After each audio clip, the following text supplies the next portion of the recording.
Bienvenue, mesdames et messieurs, dans Politicia, votre rendez-vous politique. Ça y est, c'est décidé. La France met fin à l'opération Barkhane et annonce la fermeture prochaine de ses bases militaires au Mali. Ainsi, en a décidé ce 10 juin Emmanuel Macron, le président français. Mais comment comprendre cette décision de la France? Quelle portée et quelles conséquences pour les États concernés? Quel bilan faire de cette opération qui a débuté en août 2014 sur les cendres de l'opération Serval?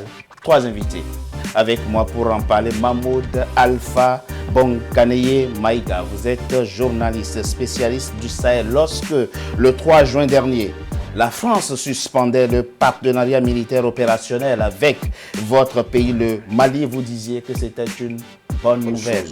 Et quand je vous invitais à participer à cette émission pour parler justement de la décision de la France de mettre fin à l'opération Barkhane, vous me disiez que c'était une deuxième bonne nouvelle. Mais vous nous direz les raisons au cours de cette émission. Merci à vous. Je vous remercie. Merci d'avoir accepté notre invitation. Jean-Bernard Bikim, analyste stratégiste, président du think tank Alpha, Alliance Alternative pour l'accompagnement en Afrique. Merci à vous également d'avoir accepté notre invitation. Grand analyste politique, avocat au barreau de Paris en France, Brice Nzamba. Merci à vous également. Merci mon cher. D'avoir accepté notre invitation. Ce n'est pas le rôle de la France de se substituer à perpétuité aux États du Sahel dans la lutte contre le terrorisme, disait en filigrane ce 10 juin le président français Emmanuel Macron, qui a annoncé la fin prochaine de l'opération Barkhane. Extrait. Le temps est venu d'amorcer une transformation profonde de notre présence militaire au Sahel. La présence durable dans le cadre d'opérations extérieures de la France ne peut pas se substituer au retour de l'État et des services de l'État, à la stabilité politique et au choix des États souverains. Brice Nzamba, les mots employés ce 10 juin par le président français sont d'une extrême dureté vis-à-vis des Africains. Qu'il s'adresse au colonel Assimi Goïta, le chef de la junte malienne, avec qui il a des désaccords de principe, on comprendrait. Mais dans la globalité, aux Africains, c'est dur, non? Oui, c'est très dur, mais ce qu'il faut voir, c'est c'est surtout les États du Sahel qui sont un peu visés. Hein, et oui, en ligne de mire, on a le Mali. Oui. Voilà, parce qu'il faut savoir que dans le cadre du G5 Sahel, et notamment quand on se souvient du sommet de Nouakchott, il y avait des objectifs qui étaient fixés. C'est-à-dire qu'il fallait que la force conjointe Sahel puisse travailler de sorte que les territoires qui étaient jadis occupés par les djihadistes, oui, où les populations étaient chassées, il fallait que les populations reviennent, que les services d'État reprennent et que l'administration fonctionne aussi dans ces territoires-là. Donc il se trouve que ces objectifs, pour l'instant, ne sont toujours pas atteints.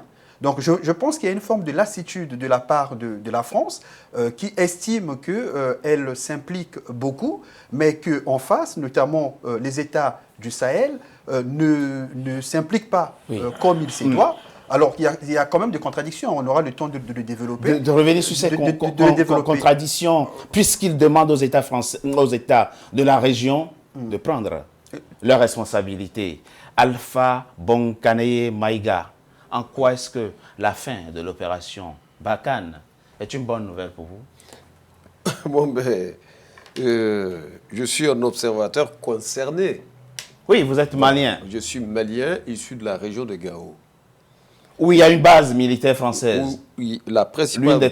L'une des trois bases françaises. La principale, c'est à Gao, chez moi. Oui.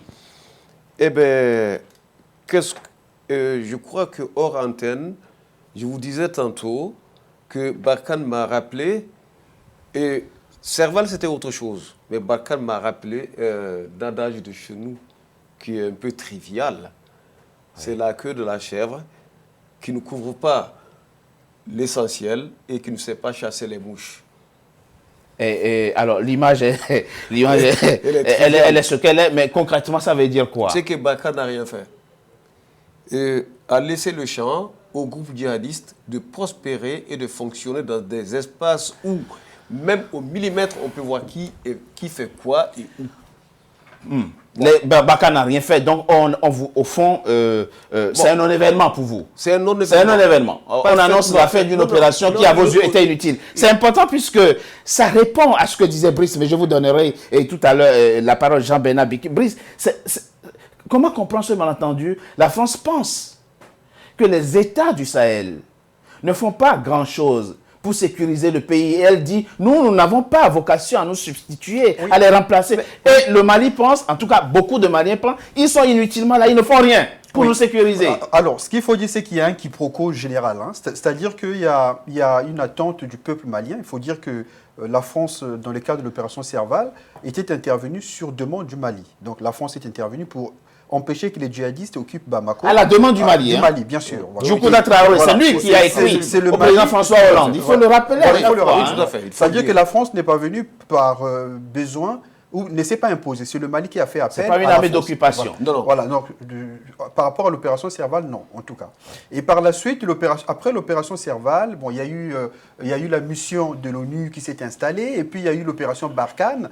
Alors, ce qu'il faut savoir, c'est que dans le cadre de l'opération Barkhane, il y a des objectifs précis.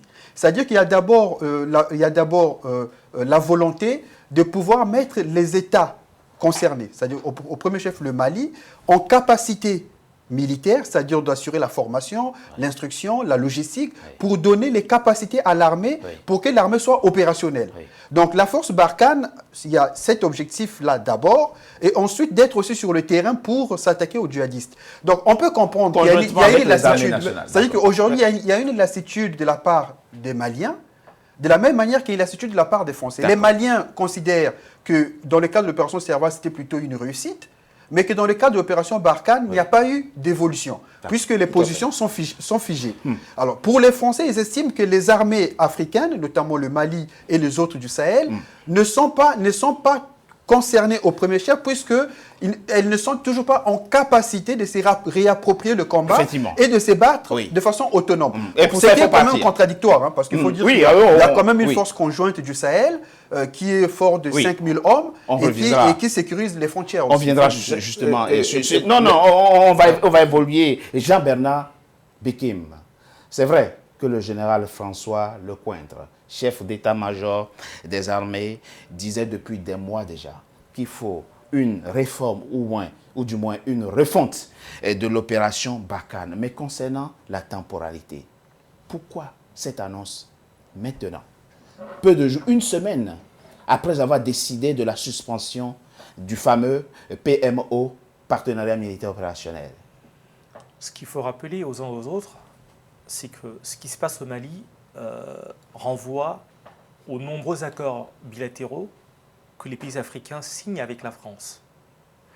Et ces accords bilatéraux signés avec la France ne tiennent pas compte des évolutions sociologiques, mais surtout philosophiques des nouvelles générations d'officiers africains, d'une part. D'autre part, nous avons là un ordre colonial qui s'estompe tout seul pour deux raisons. La première, vous ne pouvez pas intervenir sur un territoire où vous avez les locaux qui sont considérés comme des sous-filtres, qui ne sont associés à aucune réflexion tactique, stratégique, systémique de la mission, et qui plus est, vous ne pouvez pas opérer sur ce territoire en occultant l'histoire, parce que quand on parle du Sahel, il faut quand même se dire que depuis le XVIIIe siècle jusqu'à ce jour, il y a toujours eu des groupes armés politiques sur ces territoires. D'accord, on reviendra sur ces territoires. Les questions de sociologie. Maintenant, vous êtes en train de dire que c'est un aveu d'échec, c'est ça? Maintenant, il faut le dire. Dès le départ, la mission qui a été assignée à Barkhane est laquelle? Réduire au minimum l'activité des groupes armés terroristes. Voilà. Objectif atteint ou pas? Il n'est pas atteint. Il n'est pas atteint pour deux raisons. Ils n'avaient pas, les moyens financiers pour le faire, deux, les moyens en armes, et surtout, sur un territoire aussi vaste que celui-là, vous ne pouvez pas. Mais s'il n'est pas atteint, pourquoi ils s'en vont? Pour la simple bonne raison qu'il faut aujourd'hui mettre en place une nouvelle philosophie qui intègre d'un côté la contradiction, la négociation et la guerre. D'accord. En tout cas, on voit que de part et d'autre, il y a des raisons légitimes d'aller au divorce. Si on peut prendre l'image, le mari est mécontent, la femme est mécontente, le divorce est évident. Lorsque je vous demandais dans une émission précédente, si la France décide aujourd'hui de quitter votre pays, le Mali, est-ce que le Mali peut se prendre en charge, peut assurer sa propre sécurité? Je ne sais pas si c'est à vous, mais un invité disait dans l'émission précédente, pour l'instant, c'est prématuré. Eh bien voilà. Ce que je pense profondément, et puis c'est un espoir personnel, c'est que ces jeunes qui sont arrivés au pouvoir, qui ont déjà déclassé toute la classe militaro-politique du Mali d'avant, qui s'est caractérisée, classe militaro-militaire, qui s'est caractérisée par le vol, le mensonge consensuel. Oui. Bon. Ça, c'est interne. Ça ne concerne pas la France. Oui, j'arrive. Oui. Non, c'est interne. Oui, c'est interne. Okay. Oui. Mon espoir, c'est que ces jeunes, qui ne sont pas des enfants de la colonie, ah non, c'est des enfants tout à fait conscients d'eux-mêmes, qui ont une notion très élevée du patriotisme. Je les connais. Oui. Ben, ces enfants-là, il faut leur faire confiance, les accompagner. Entre guillemets, hein, on est enfants, entre guillemets, voilà, je le dis au sens affectif du terme. Affectif du terme. Vous leur faites confiance, vous pensez qu'ils sont en capacité aujourd'hui de prendre en main et d'assurer la sécurité de votre pays. La sécurité du pays, et à commencer par le redressement de l'État qui s'est effondré depuis les années. La France les empêchait, c'est ça? Oui, la France faisait blocage. La France était un blocage. Et justement, j'allais dire quelque chose que le Qdam malien pense et dit au quotidien. Tous les jours, mon téléphone sonne. Tant que je ne suis pas là-bas, je suis en contact téléphonique. Oui. Mais les gens ont pensé que la France a fait exprès de laisser la situation délétère de l'insécurité dans le nord du Mali. On revient toujours sur la question. Mais Brice Nzamba, est-ce qu'on peut dire que la décision prise ce 10 juin par le président Emmanuel Macron répond aussi à un impératif interne, c'est-à-dire à des calculs électoralistes? On se souvient, Marine Le Pen dit souvent au sujet de l'opération Barkhane, je ne comprends pas, je la cite, qu'il y ait autant de Maliens en France alors que des Français vont se battre dans le Sahel au prix de leur vie. Un argument électoraliste que le président Macron veut lui arracher désormais. Oui, bon, alors il faut dire que tout est calculé, on est en politique. Hein. C'est-à-dire que quand une décision doit être prise, elle est d'abord vue à l'aune de la politique interne. Et puis par la suite, ça a des répercussions sur le plan extérieur. Mais c'est sûr que c'est toujours mal vu en Occident, de façon générale, quand il y a des soldats qui meurent. Oui. 51 soldats français ont déjà été tués. Exactement. C'est le bilan global. Exactement. En vies humaines, c'est la perte globale de l'armée française. Depuis Barkhane, 51 militaires français ont été tués. Voilà, donc il y a des milliers de militaires africains tués aussi. Oui, mais il faut savoir qu'en Occident, sur le plan, en fait, c'est un peuple qui a de plus en plus du mal à avoir le rapport à la mort. C'est-à-dire que la mort en Occident est de plus en plus mal vue. Quand il y a des soldats qui meurent, si ces soldats-là meurent, il faut qu'on donne un sens à cette mort. Et quand ce sens est discuté, c'est-à-dire quand on dit aux Français que ces soldats meurent pour la liberté des Français, on a un peu du mal à faire le lien. Voilà, puisqu'on leur dit que c'est un combat contre les terroristes islamistes, et donc ils se battent aussi pour la France, mais ça devient un peu progressivement dur à soutenir. Bon, on peut penser que ça participe aussi à une forme je dirais, d'apaisement, pour dire que voilà, on a un engagement militaire à l'extérieur, c'est l'engagement le plus important de la France après l'Afghanistan. Donc on va essayer de se replier pour envoyer un signal à l'intérieur qu'au niveau du front militaire, les choses tendent à se stabiliser. Pourquoi? Parce qu'on propose, on dit qu'on ne se retire pas pour se retirer, on parle de transformation. C'est ça, de transformation. Il faut tenir compte aussi des éléments de langage. On parle de transformation, c'est pour dire que la forme qui était utilisée avant pour intervenir n'est plus la bonne forme. On ne va plus parler d'intervention extérieure, mais on va plutôt associer, mettre plus en avant les soldats africains. Et puis, la France va travailler avec d'autres forces européennes et va constituer seulement la colonne vertébrale de cette force. On a parlé de la force Takuba. Et Bien donc, sûr. la France va rester, mais de façon moindre que dans le cas Oui, de la force Barkhane. Puisque le président annonce que les effectifs déployés ne seront que de quelques centaines. Voilà, c'est ça. Mais le but, au lieu de 5100 actuellement. exactement. C'est pour dire que sur le front, les soldats français vont se désengager. On va plus responsabiliser les Africains. Donc, ça répond donc à l'attente des Français à l'interne. C'est pour dire que les Africains doivent s'occuper de leurs propres affaires. Tout à fait. Et nous, les Français, on ne peut pas toujours aller mourir pour leur cause. Même si on sait que les Africains, durant la guerre mondiale, sont venus mourir aussi en France. Mais pour ça, la ça cause. fait de l'histoire ancienne c'est- pour voilà, eux. c'est l'histoire ancienne. Voilà. Donc, c'est ça. C'est-à-dire qu'il y a un équilibre pour le président Macron entre entre sa politique intérieure, mais aussi un message fort envoyé vis-à-vis de ses partenaires du G5 Sahel, notamment le Mali, hein, parce qu'il faut dire que c'est vraiment le Mali, puisque le président Macron ne comprend pas le deuxième coup d'État qu'il y a eu au Mali. Il y a ces points, et puis il y a aussi le point que ce gouvernement veut négocier avec les djihadistes. Il y a aussi ça. Absolument. Il y a Ça aussi nous ça. donne une belle transition. Jean-Bernard Bikim, les analystes le disent. Le président Macron n'est pas du tout content de la CEDEAO qui caresserait la junte militaire malienne dans le sens du poil et des poils et qui serait très conciliante vis-à-vis de ce régime. Mais il y a au sein de la CEDEAO des gens qui ne comprennent pas non plus que la France soit aussi débonnaire et conciliante vis-à-vis de la junte militaire au Tchad et aussi dure vis-à-vis de la junte militaire au Mali, alors que les circonstances seraient quasiment similaires. Comment se situer par rapport à ce malentendu politico-diplomatique? Il n'y a pas de malentendu. C'est de la politique pure et simple. Nous sommes en réel politique. En politique, mes gains sont tes pertes. Tes gains sont mes pertes. Aujourd'hui, ce qui se joue, ce sont des rapports de pouvoir. La France est en train de s'apercevoir qu'elle risque de disparaître de l'Afrique dans les 10 prochaines années. Son influence risque de disparaître. Et ce n'est pas un enjeu mineur, c'est un enjeu majeur. Pour deux raisons.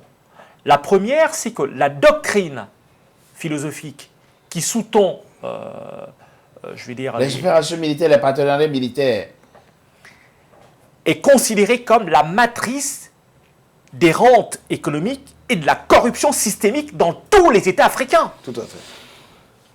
Premier élément. Le second élément, allez-y rapidement. le second élément, Oui. c'est qu'aujourd'hui, la nouvelle génération en place, je parlerai du colonel Goïta, Oui. ce ne sont pas des idiots, des imbéciles. Ce sont des hommes formés, compétents, qui exigent de pouvoir désormais prendre en charge Leur pays. le pays. Je propose qu'on marque une courte pause. On se retrouve dans quelques instants Ok, très bien. pour la deuxième partie de notre émission.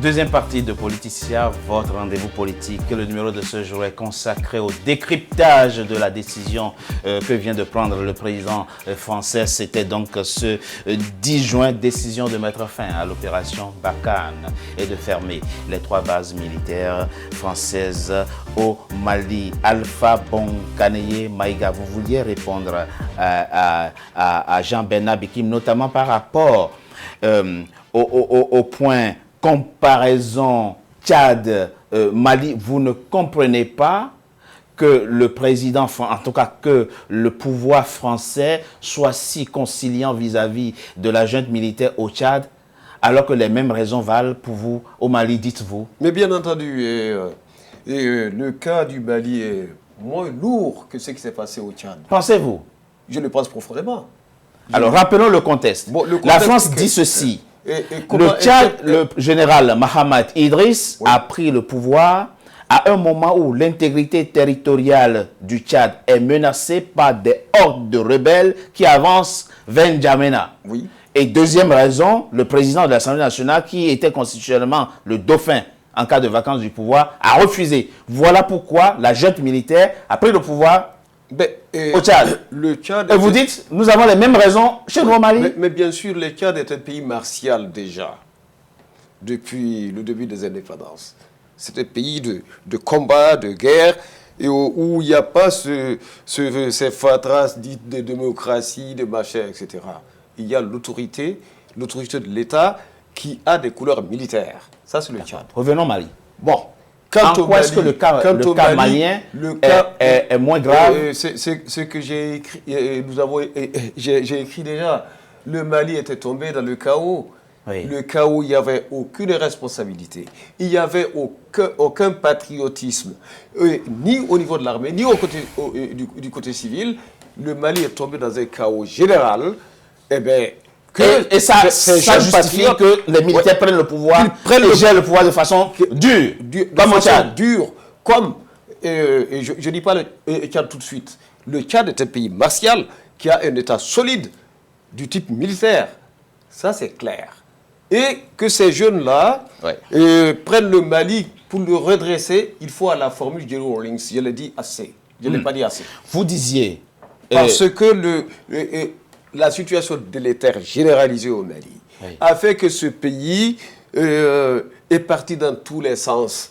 Corruption, mensonge consensuel. Oui, mais la corruption, si à chaque fois qu'il y a corruption dans le pays, les militaires doivent prendre le pouvoir, je pense que Monsieur Togbé, je vous dis, c'est au sommet de la hiérarchie militaire que cela s'est installé. Il fallait que ces jeunes viennent redresser tout ça. Votre message, c'est que les raisons qui ont valu au Tchad que le président français soit si conciliant valent aussi pour vous au Mali. Et donc, vous comprenez tout à fait le sens c'est pas deux poids deux mesures. De la bienveillance de la CEDEAO vis-à-vis du régime malien. Mais bien sûr, les gens de la CEDEAO ne sont pas bêtes, ils ont compris. Ah, les gens de la CEDEAO ont compris. Brice, Nzamba, qu'est-ce qui va se passer maintenant que, d'abord, les opérations conjointes n'existent plus depuis le 3 juin, et là maintenant c'est Barkhane qui va prendre fin.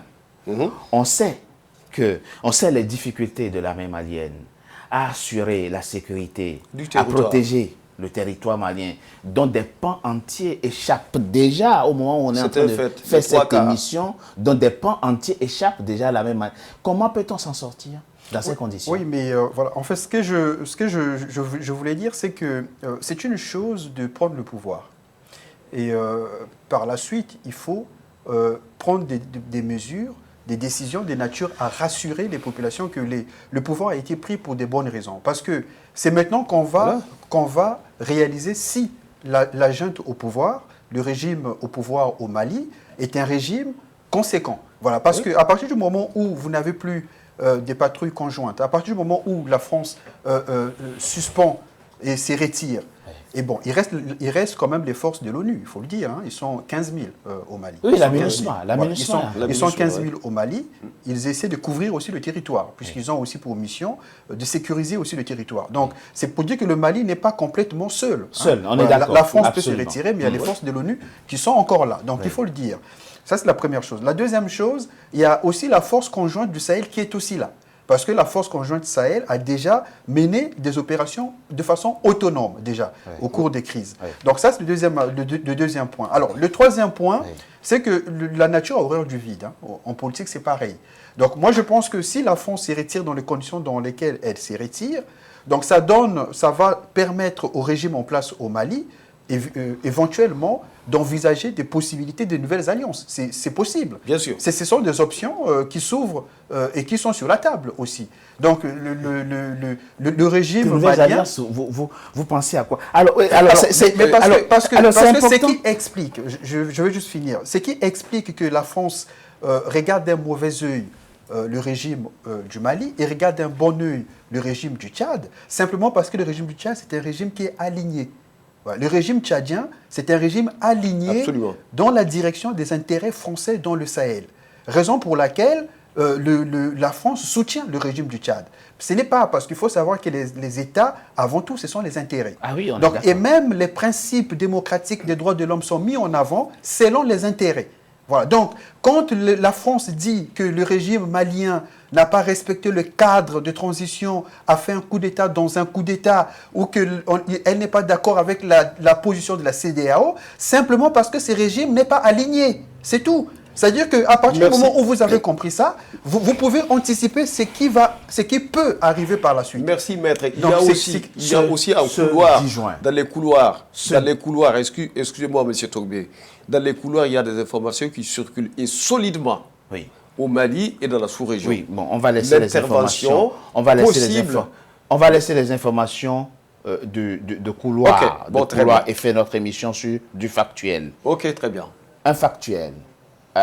Jean-Bernard Bekim, ce 10 juin, dans la foulée de la décision française, le président burkinabé Roch-Marc Christian Kaboré prend un décret signé par son ministre, signé par lui-même et le Premier ministre et le ministre de la Défense, créant au sein de l'armée burkinabé une unité de force spéciale, classée et mission, avec des missions classées, classifiées.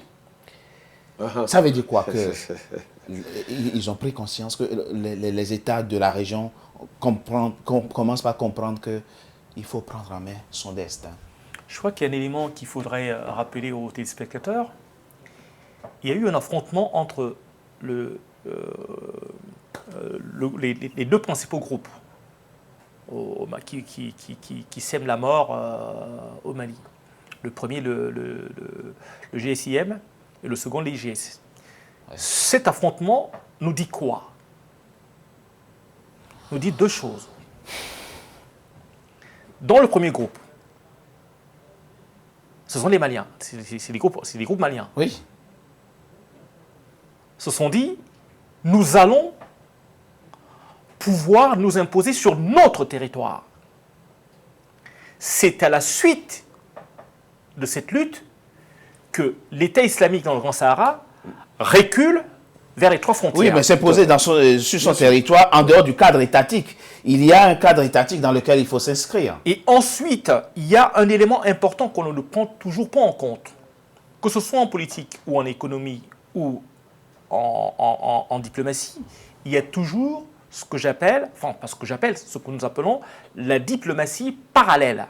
Bien sûr. Aujourd'hui, les grands acteurs sur le terrain, que sont l'Algérie, la Mauritanie.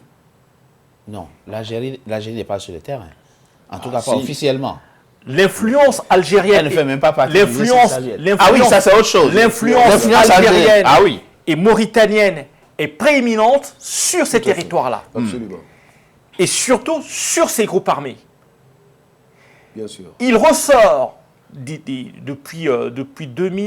2015-2016 que la pression baissera significativement à partir du moment où le dispositif Barkhane serait moins visible. Qu'est-ce que ça veut dire? Ce n'est qu'une hypothèse. Pour l'instant. Qu'est-ce que ça veut dire? Observation. Qu'est-ce que ça veut dire? Ça veut dire que la France, qui n'est pas idiote, Ah non. s'aperçoit que cette affaire devient un bourbier d'un point de vue politique, d'un point de vue tactique, d'un point de vue stratégique, militaire et diplomatique. Oui. Et surtout, elle s'aperçoit que sur son précaré africain, il y a maintenant des Israéliens, il y a maintenant des Russes, des et les Chinois, des Turcs Ouais. et des Indo-Pakistanais. Donc, qui agissent comment? Qui agissent via des petites cellules qui s'intègrent dans des corps locaux pour mener des combats spécifiques. Ouais. Et ça vous amène à tirer quelles conclusions au fond? Ça m'amène à la décision que prend le président Macron en disant Parce qu'il y a d'autres il faut États qui gagnent en influence. il faut s'adapter D'accord. d'une part, et d'autre part, il faut repenser toute la doctrine Absolument. qui a été D'accord, mise en d'accord, place. D'accord. pour pouvoir- Effectivement, le président Macron a dit que le fonctionnement actuel de Barkhane n'est plus adapté à la nouvelle conflictualité, on va dire, à la forme de violence qui sont menées sur les territoires, d'où sa proposition de redéployer effectivement cette opération dans le cadre de l'opération Takuba. Brice Nzamba, il y a quand même un élément qu'on est tous en train, qu'on oublie souvent dans l'analyse de cette situation sécuritaire, c'est que ce qui aujourd'hui divise la France et les États de la région est né en grande partie du démantèlement de la Libye, dont les Africains ne sont pas responsables. Non, pas du tout. Pas du tout. Non. Les armes qui circulent aujourd'hui au Sahel, ces hommes et autres, ça vient de ce que la digue libyenne a sauté finalement. Alors, donc, est-ce que ce n'est pas d'une certaine manière de la responsabilité de ceux qui sont à l'origine de cette situation de rester, de soutenir jusqu'au bout, au fond, les États qui sont au fond des victimes? Oui, mais écoutez, je pense qu'il y a la réponse dans votre question. Hein. Il y a une responsabilité morale des États qui ont participé notamment à la déstabilisation de la Libye. Hein. Ça, il n'y a rien à dire. Il n'y a pas seulement une responsabilité morale, hein, puisqu'il y a des gens il y a des gens qui sont morts, puisqu'il n'y a plus la frontière libyenne qui était stable au temps du président Kadhafi. Et donc aujourd'hui, vous savez, la bande du Sahel, ça équivaut à l'Europe. Hein. C'est un territoire aussi vaste que l'Europe. Donc vous imaginez un territoire aussi vaste, comment est-il possible de contrôler ces territoires si les États qui forment ces territoires-là ne contrôlent pas leurs frontières? Donc en fait, il y a une responsabilité, moi je dirais, il y a une responsabilité morale importante de la France, puisqu'il faut dire que c'est la France de Nicolas Sarkozy qui a fait tout pour que le régime de Kadhafi tombe.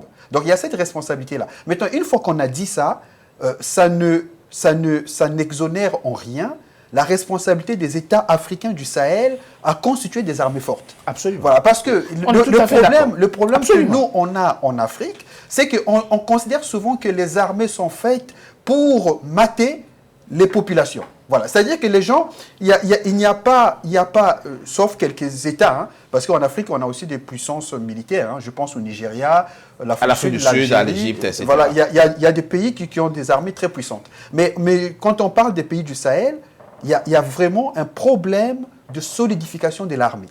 Donc tout le débat est là. Moi, je pense que le vrai défi, c'est de pouvoir constituer des armées de nature à contrôler l'intégrité du territoire et d'assurer la sécurité des frontières. C'est ça la préoccupation justement de ce qu'on appelle la junte au Mali. Sa préoccupation, c'est ça. Sauf qu'il y a quand même mais sur le terrain, il n'y a rien. Sur le terrain, il n'y a rien. Prenez l'exemple. Pour mieux comprendre la complexité de ce dont on est en train de parler dans cette émission, le 3 janvier dernier, 2 Mirage français bombardent une trentaine de personnes à Bonti, au centre du Mali. Oui. Pour l'armée française, à côté de Mopti, pour l'armée française, ce sont 30 djihadistes. Oui. Il s'est avéré sur le terrain qu'au fond, c'était un mariage. Oui, c'était un mariage. C'était un mariage. C'est de l'autorité publique. Mais vous comprenez la difficulté aujourd'hui à déceler le visage de l'ennemi? Est-ce qu'effectivement, il y a aujourd'hui une capacité locale à faire face à cette nouvelle conflictualité où finalement, il est difficile de distinguer l'ennemi des populations civiles? Monsieur Togbé, je dois vous dire que l'opération Barkhane ne fait pas de travail militaire. D'accord. Sur le terrain. Fait du travail comme dirait l'Ivoirien, de s'amusement, et qui ne travaille pas avec les personnes capables de les orienter vers tel objectif. D'accord. Il n'y a pas de coordination avec les acteurs locaux, pensez-vous? Non, il n'y en a pas. Non, mais il faut il y a un regard de hauteur, vue de haut, qui regarde les gens locaux qui ont l'information, qui peuvent être opérationnels, sont regardés comme des cafards. Non. Moi, je pense qu'il faut quand même garder les proportions. C'est-à-dire que bien sûr. On peut être d'accord sur le fait qu'il y a un souci d'efficacité de l'opération Barkhane. Il n'en demeure pas moins qu'il faut reconnaître que cette opération Barkhane, donc les forces françaises sur le terrain, ont quand même éliminé plusieurs djihadistes. Oui. Hein. Il y a quand même plus de 1000 individus. Donc, Doudel, par exemple, le chef d'ACMI. Oui, c'est la France qui l'a tué. C'est-à-dire qu'il faut rester quand même... On tue individuellement. On ne démantèle pas les réseaux. Oui, mais c'est de ça qu'on est en train de parler. C'est-à-dire que c'est pour ça que dans la nouvelle doctrine du président Macron, la transformation vise à renforcer le renseignement. Parce que le vrai nerf de la guerre, c'est le renseignement. Bien sûr. Voilà, parce que si on n'a pas les informations exactes on travaille pas pour trouver les refuges des djihadistes, les caches d'armes, Oui. et puis où se trouvent On sait où c'est. anticiper les mouvements. Si on n'a pas tous ces renseignements-là, on peut pas être efficace. Eh ben, Jean- ces renseignements alors, existent. Alors, On le problème sait. qu'on a aujourd'hui, c'est Maître. qu'il y a une forte opinion malienne qui pense que la France, si elle veut, elle peut en finir avec les djihadistes, Tout à fait. mais que la France ne peut pas parce qu'elle ne veut pas. Donc il y a de plus en plus d'opinions croissantes. C'est ça le au Mali. malentendu, Voilà. au Oui, fond. c'est ça le Voilà, malentendu. c'est-à-dire que bon, Oui. je pense que les Maliens ont le droit, ont la liberté, pardon, de penser comme ça. Ils ne comprennent Voilà, pas ils comprennent- qu'une puissance militaire, Voilà, pendant plus- d'aussi longues années, Voilà, n'arrive pas. Voilà, c'est quand même Ah, depuis août 2014, on est quand même en 2021, et que les positions sont quasiment toujours les mêmes.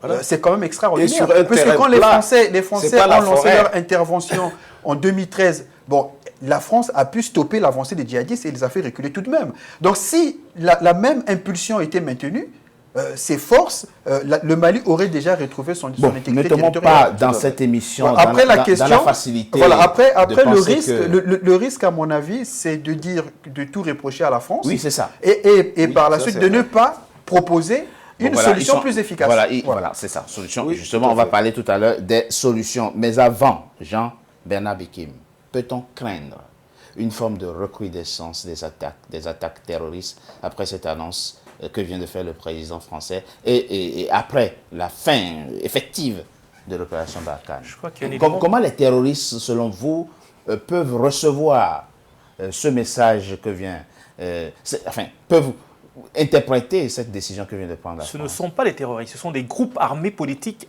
Ce sont des groupes armés politiques. Il y a une différence Non, entre, non, non, non. entre Jamais un la terroriste. AQMI, pour nous, c'est des terroristes. Dans- C'est pas dans- ceux qui rentrent dans des villages Dans la au Burkina doctrine- Faso et au Mali dans la et doctrine- égorgent des gens, c'est pas des groupes politiques. Dans la doctrine, ils sont nommés groupes armés politiques.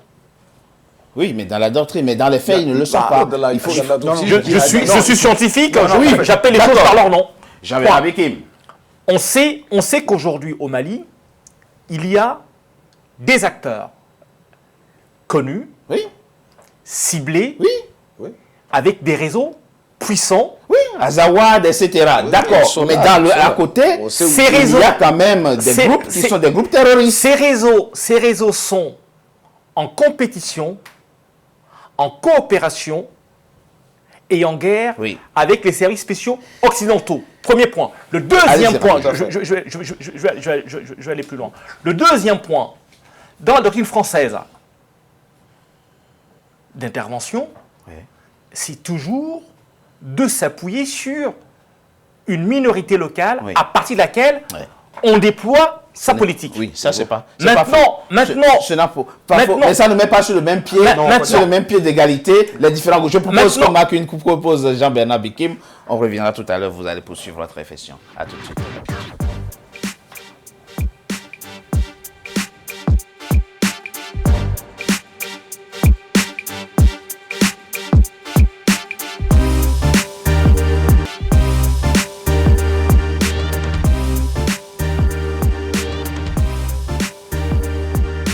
Troisième et dernière partie de Politicien, votre rendez-vous politique. Le numéro de ce jour est consacré au décryptage de la décision prise ce 10 juin par le président français de mettre fin à l'opération Barkhane.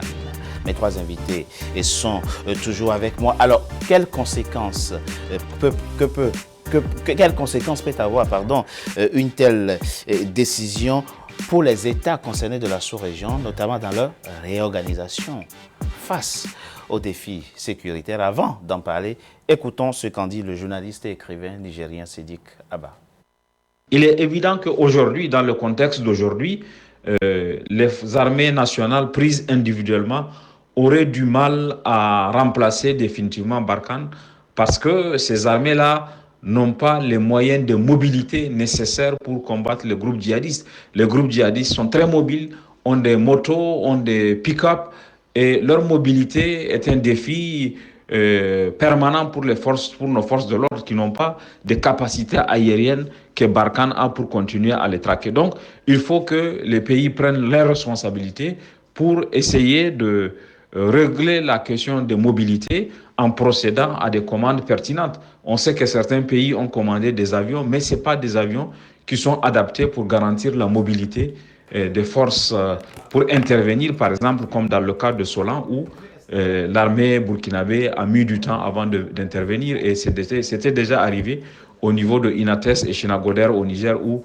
entre le moment où l'alerte a été déclenchée et le moment où l'armée est arrivée, près de 4 heures ou 5 heures se sont écoulées. Avec les moyens de mobilité, on pourrait le combler, et le départ de Barkhane doit amener les pays à prendre conscience pour une fois que tôt ou tard la sécurité du Sahel ne pourrait être assurée que par des Sahéliens. Et si on veut que cette sécurité soit assurée par des Sahéliens, il faut commencer à acquérir les moyens dont on a besoin pour garantir l'efficacité de nos forces. On peut le faire en mobilisant les budgets nationaux s'il reste encore de la marge. On peut le faire à travers la coopération.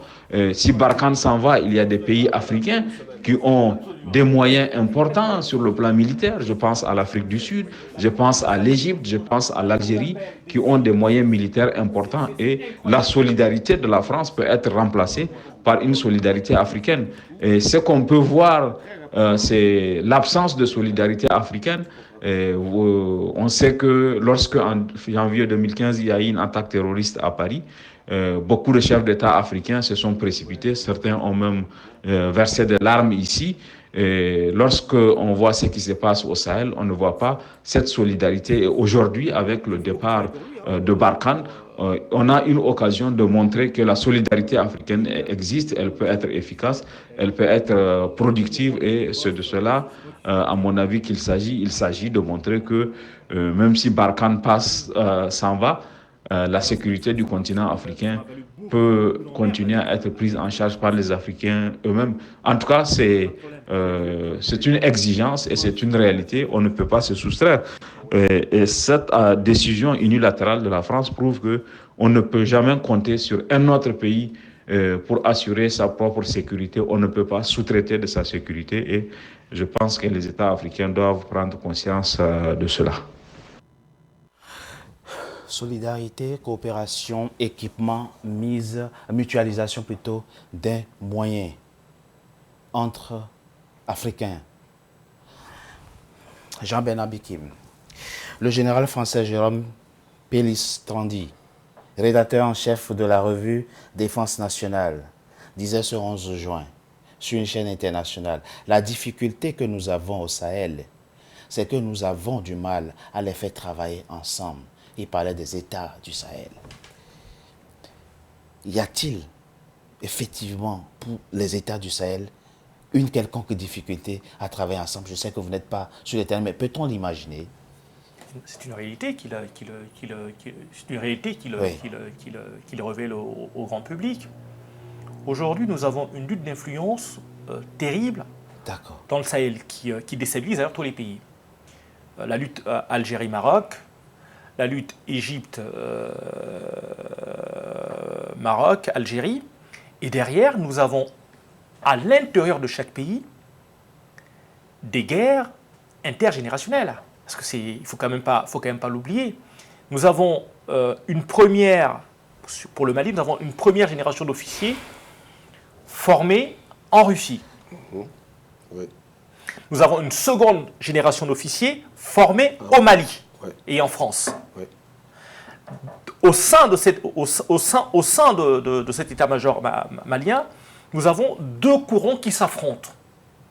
Dans le premier courant, il y a l'idée selon laquelle il ne faut rien bouger. Oui. Dans le second courant, il y a un fort sentiment de patriotisme et un fort ressentiment par rapport au modèle qu'avait difficilement réussi à implémenter Modibo Keïta. Parce qu'il ne faut quand même pas oublier d'où viennent ces problèmes-là. Tout à fait. Et donc on s'aperçoit que Modibo Keïta, l'autoritaire, socialiste, marxiste, chassé l'armée française le 20 janvier 1961. Par l'armée française, qui met en place Moussa Traoré. Parce qu'il faut quand même pas oublier... La suite, on la connaît. Il faut quand même pas oublier que Moussa Traoré, c'est l'homme des Français. Et on sait ce qui se passe ensuite. Le Mali a toujours eu cette difficulté-là. Et donc aujourd'hui, ce qui se passe est très simple. Ce qui se passe est très simple. Nous avons des pays exsangues. Pourquoi? Ils sont exsangues. Vous ne pouvez pas faire un budget d'un État sur la base des dons Voilà. extérieurs. Et pourtant, Vous ne pouvez pas. nous avons les moyens. Vous ne pouvez pas. Vous ne Il pouvez y a pas. les moyens qu'il faut. Mais c'est tout à fait correct. ce Vous que ne pouvez dites, pas vendre Jean. vos matières premières Jean en monnaie Lénard. locale, alors que derrière les intermédiaires européens se servent en devises, et vous ne pouvez pas confier l'architecture de votre défense Oui. à un État Votre souverain souveraineté. qui ne soit pas le même. Brice Ça n'est pas Nzamba, possible. Brice Nzamba, Ça n'est pas possible. Ce que vous dites est tout à fait pertinent. La réflexion que ça peut inspirer, Brice Nzamba,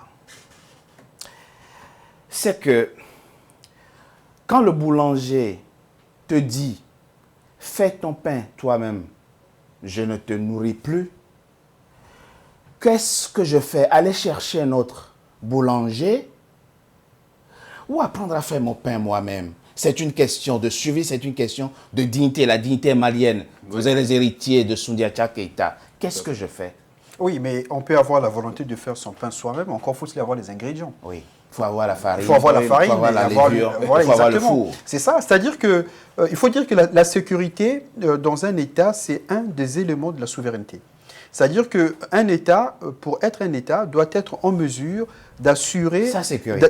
sa sécurité sur tout le territoire national. Tout à fait. Alors, la difficulté qu'on a au niveau des États du Sahel, c'est une difficulté que l'État français avait repérée très très tôt, puisque dans le cadre de l'opération Barkhane, l'État français avait compris qu'il fallait mettre en place une force conjointe G5 Sahel. Oui. Pourquoi? Parce que précisément, il fallait aider, il fallait former les militaires, les instruire, former le commandement pour apprendre à ces soldats de ces différents États à travailler ensemble pour faire face au même péril, c'est-à-dire le péril djihadiste. Donc, il y avait déjà une avancée dans ce sens-là. Alors, moi, ce que je regrette, c'est ces retraits un peu de la France, parce que c'est le timing, voilà, c'est le timing. Ah oui, C'est-à-dire que la France se retire à un moment où les États du Sahel n'ont pas encore acquis la capacité de se réapproprier le territoire national ou la capacité, en tout cas, d'être en mouvement pour contrôler le territoire. Le message derrière, c'est que ça fait 8 ans qu'on y est Voilà. et il n'y arrive pas. Oui, donc c'est un on s'en échec. va. En fait, à la vérité, c'est à la fois un échec des Français et un échec de ces États sahéliens. C'est un échec partagé. Peut-on rattraper maintenant Voilà. le coup? C'est Alors, petit maintenant, possible. Qu'est-ce qu'on fait maintenant? alors, moi, je pense que ces États n'ont plus le choix, c'est-à-dire qu'ils doivent commencer là où ils se sont arrêtés, puisqu'il y a déjà une force conjointe qui existe. Hein. Oui, mais voilà, pas qui financée. existe, qui n'est pas financée, mais bon, il faut les sources de financement, on peut toujours les trouver. Ah oui. Hein. Quand il y a de la Normalement. volonté politique, quand il y a de la volonté politique, on peut toujours trouver des sources de financement. Si ce n'est pas par la France, je pense que l'Union européenne ne dira pas non. Si ce n'est pas Ah l'Union non, mais on ne européenne... va pas encore demander Non, mais à je- l'Union européenne de financer. Non, mais c'est ça le problème. Je suis en Brice train Nzamba. de citer. Mais Mais les puisque, Russes et les puisque nous, Chinois sont savons, là. nous savons que l'Union africaine n'est pas en mesure de financer. Il faut être objectif, il faut être réaliste. Déjà, même l'Union africaine, elle est financée pour beaucoup par l'Union européenne. Donc, vous voyez... Vous donc, n'êtes pas gêné de dire ça. voilà, non, mais c'est une honte, c'est une honte. mais ceux qui en bénéficient, ont-ils honte eux-mêmes? La question, elle se pose là. La question se pose. C'est ça, c'est-à-dire qu'aujourd'hui, l'Union africaine s'effondre souvent sur des forces sous-régionales pour maintenir la paix. Or, on a déjà la force conjointe G5 Sahel comme outil. Alors, Bon, il faut juste dynamiser. cela dit, il faut savoir raison et garder. Maliens et Nigériens n'ont pas plus de difficultés à s'entendre que ne l'ont Français et Allemands. Non, n'exagérons rien non plus. Et je revenais sur la déclaration du général Jérôme, le général français Pélistrandi, qui disait donc ce 11 juin que les Africains ont du mal à travailler ensemble. Ben oui, c'est parce que aussi il y a la main arrière de la France derrière tout ça. Non, monsieur Maïga. Oui, mais Vous n'avez pas- non, mais ça n'engage que moi. Ah ben oui, Heureusement. Je dis ça n'engage que moi.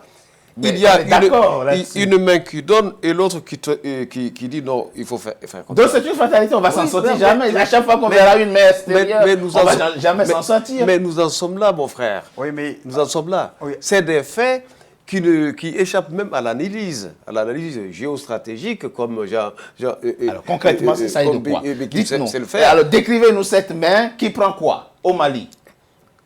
Ça encourage les djihadistes à créer l'instabilité et ça donne un coup de main à l'État. mais sans déploiement militaire sur le terrain. Alors, Je dois vous dire tout de suite, de ma région aujourd'hui, en dehors de la ville de Gao, il n'y a pas une seule école. Les djihadistes ont ordonné de fermer toutes les écoles. parce en que région l'armée- de Kidal. Parce que l'armée malienne est absente. Oui, c'est ça. mais pourquoi l'armée est absente? C'est ça la question que je vous renvoie. Non, mais ce n'est pas à cause de la France tout de même. Non, ce n'est pas à cause de la France, mais qu'est-ce qu'il y a? Cette incurie militaire. Rappelons que l'armée française Mais l'armée française est dans la n'intervient région. au Mali que mais depuis comment 2013. Depuis 2013. Depuis 2013, Par l'opération n'a Savane pas aidé, et l'opération je Barkhane en le 2014. maintiens, Avant, n'a pas aidé l'armée malienne à occuper D'accord, mais cette avant, partie de son mais territoire. avant, mais La avant. frontière du Niger, seuls les Nigériens peuvent faire une intervention jusqu'à 50 km à l'intérieur du Mali. Il n'y a pas un seul militaire là-bas. C'est de ma région dont je parle.